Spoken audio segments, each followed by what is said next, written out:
सुप्रभात बच्चों, कैसे हैं आप सब। आज हम लोग हिंदी पाठ्य पुस्तक में पाठ 4 नन्ना खुदीराम पढ़ेंगे।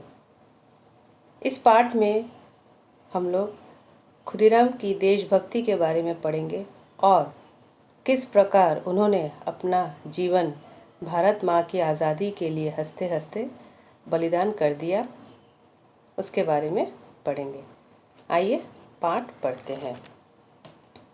हमारे देश में अनेक ऐसे वीर महापुरुष हुए हैं जिन्होंने भारत माता को अंग्रेज़ों की दास्ता से मुक्त कराने में अपने प्राण तक निछावर कर दिए। कुछ ऐसे भी देशभक्त थे जिन्हें अंग्रेज़ सरकार ने फांसी के फंदे पर लटका दिया था। उन्हीं में से एक है खुदीराम बोस। पश्चिम बंगाल के मिदनापुर ज़िले में एक गांव है हबीबपुर। खुदीराम बोस का जन्म इसी गांव में 3 दिसंबर 1889 को हुआ था। बचपन में सभी उन्हें प्यार से खुदी कहकर बुलाते थे। जब खुदीराम 6 वर्ष के ही थे तब उनके माता पिता की मृत्यु हो गई। उनकी बड़ी बहन अनुरूपा उन्हें अपनी ससुराल में ले आई। उन्होंने ही खुदीराम का पालन पोषण किया। खुदीराम बचपन से ही बहुत समझदार थे। एक दिन वे अपनी बहन के साथ मंदिर गए थे। उन्होंने देखा मंदिर के बाहर कुछ लोग बैठे हैं, पर उनमें से किसी के पैरों में जूते चप्पल नहीं हैं। अगले 2-3 दिन भी बहन के साथ खुदीराम का मंदिर में जाना हुआ, तब भी उन्होंने उन लोगों को बैठा पाया। इतनी तेज़ धूप में उन लोगों का इस तरह मंदिर के बाहर दिन रात बैठे रहना बालक खुदीराम को समझ में नहीं आया।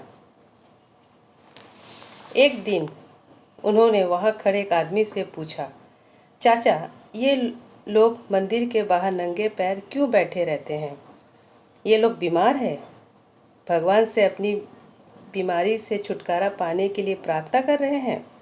इन्होंने प्रण किया है कि जब तक भगवान इनकी बीमारी दूर नहीं कर देते तब तक ये यहाँ से नहीं उठेंगे और ना ही कुछ खाएंगे पिएंगे। उस आदमी ने उत्तर दिया, तो क्या चाचा भगवान इनकी प्रार्थना मान लेंगे?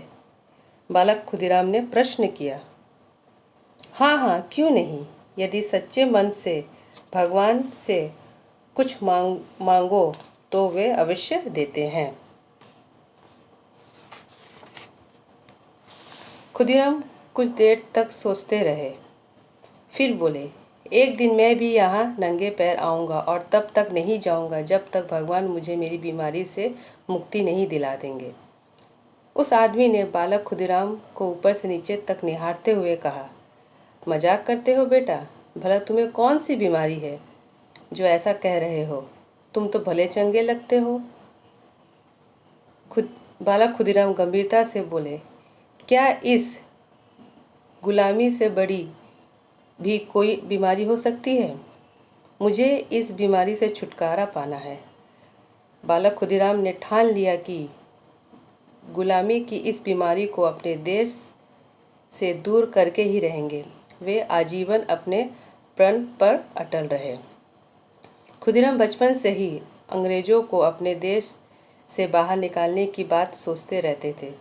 उन्होंने बहुत कम आयु में ही अंग्रेज़ों से लोहा लेना शुरू कर दिया था। वे क्रांतिकारियों के बीच धीरे धीरे लोकप्रिय हो गए। उनकी योजना होती थी कि बम धमाके करके अंग्रेज़ सरकार को दहलाया जाए। एक बार इसी काम के लिए वे गुप्त रूप से बिहार के मुजफ्फरपुर नामक शहर पहुँचे। वहाँ शाम के अंधेरे में खुदीराम ने अंग्रेज अधिकारी किंग्सफोर्ड की गाड़ी पर बम फेंका। निशाना तो अचूक था, किंतु उस समय गाड़ी में किंग्सफोर्ड की पत्नी बैठी थी। किंग्सफोर्ड तो बच गया, लेकिन उनकी पत्नी बुरी तरह से घायल हो गई थी। खुदीराम वहाँ से फरार हो गए, किंतु 3 दिन बाद उन्हें गिरफ्तार कर लिया गया। मुकदमा चला और उन्हें फांसी की सज़ा सुनाई गई। मात्र 19 वर्ष की आयु में खुदीराम बोस 8 अगस्त 1908 को फांसी पर लटका दिए गए। इस प्रकार खुदीराम बोस ने मातृभूमि की रक्षा के लिए अपना जीवन समर्पित कर दिया। खुदीराम बोस की देशभक्ति, साहस और बलिदान के कारण आज भी हम उनका नाम सम्मान से लेते हैं। तो बच्चों, खुदीराम का सपना था कि भारत अंग्रेजों से आज़ाद हो जाए और खुले आसमान में स्वतंत्र होकर अपनी ज़िंदगी जिए। मैं उम्मीद करती हूँ कि आप लोगों को ये पाठ समझ में आ गया होगा। इस पाठ को आप लोग अच्छे से घर में पढ़ेंगे। धन्यवाद।